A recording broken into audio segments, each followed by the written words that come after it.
Chapter 5. As each day passed, I would learn in our talk something about the little princess planet, his departure from it, his journey. The information would come very slowly, as in my chance to fall from its thoughts. It was in this way that I heard, on the third day, about the catastrophe of the baobabs. This time, once more, I had the sheep to thank for it, for the little prince asked me abruptly, as if seized by a grave doubt. "It is true, isn't it, that sheep eat little bushes?" "Yes, that is true." "Oh, I'm glad." I did not understand why it was so important that sheep should eat little bushes, but the little prince added, "Then it follows that they also eat baobabs?" I pointed out to the little prince that baobabs were not little bushes, but, on the contrary, trees as big as castles, and that even if he took a whole herd of elephants away with him, the herd would not eat up one single baobab. The idea of the herd of elephants made the little prince laugh. "We would have to put them one on top of the other," he said. But he made a wise comment. "Before they grow so big, the baobabs start out by being little." "That is strictly correct," I said. "But why do you want the sheep to eat the little baobabs?" He answered me at once. "Oh, come, come," as if he were speaking of something that was self-evident. And I was obliged to make a great mental effort to solve this problem without any assistance. Indeed, as I learned, there were on the planet where the little prince lived, as on all planets, good plants and bad plants. In consequence, there were good seeds from good plants and bad seeds from bad plants. But seeds are invisible. They sleep deep in the heart of the earth's darkness, until someone among them is seized by the desire to awaken. Then this little seed will stretch itself and begin, timidly at first, to push a charming little sprig inoffensively upward toward the sun. If it is only a sprout of radish or the sprig of a rose bush, one would let it grow wherever it might wish. But when it is a bad plant, one must destroy it as soon as possible, the very first instant that one recognizes it. Now there were some terrible seeds on the planet that was the home of the little prince, and these were the seeds of the baobab. The soil of that planet was infested with them. A baobab is something you will never, never be able to get rid of if you attend to it too late. It spreads over the entire planet. It bores clear through it with its roots.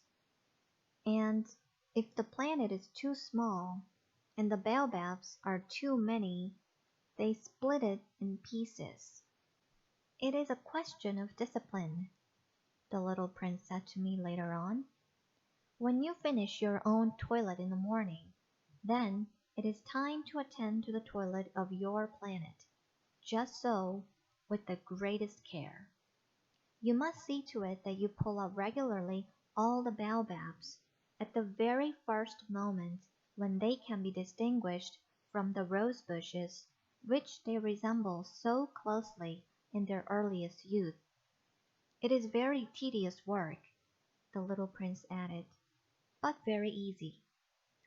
And one day he said to me, "You ought to make a beautiful drawing, so that the children where you live can see exactly how all this is. That would be very useful to them if they were to travel someday. Sometimes," he added. there's no harm in putting off a piece of work until another day.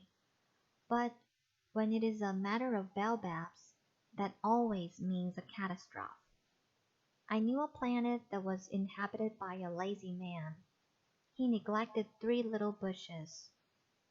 So, as the little prince described it to me, I have made a drawing of that planet.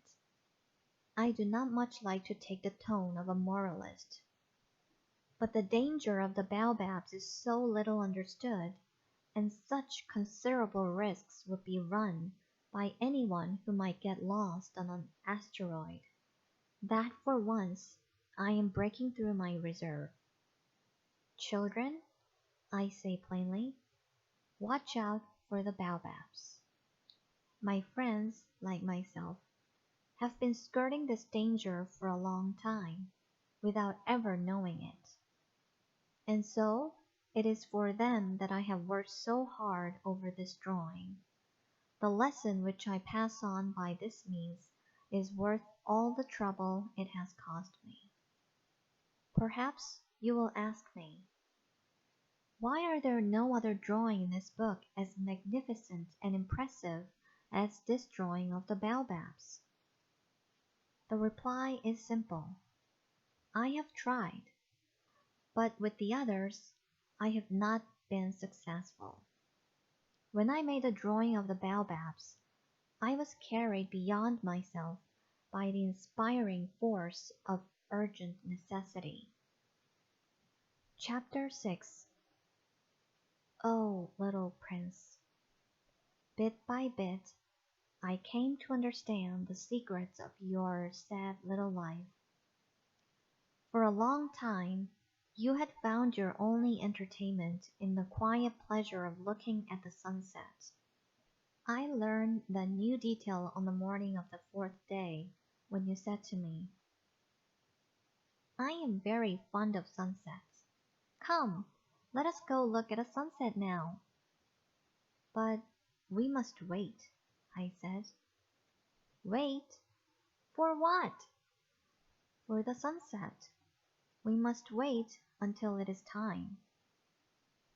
At first, you seemed to be very much surprised, and then you laughed to yourself. You said to me, I'm always thinking that I am at home. Just so. Everybody knows that when it is noon in the United States, the sun is setting over France. If you could fly to France in 1 minute, you could go straight into the sunset, right from noon. Unfortunately, France is too far away for that.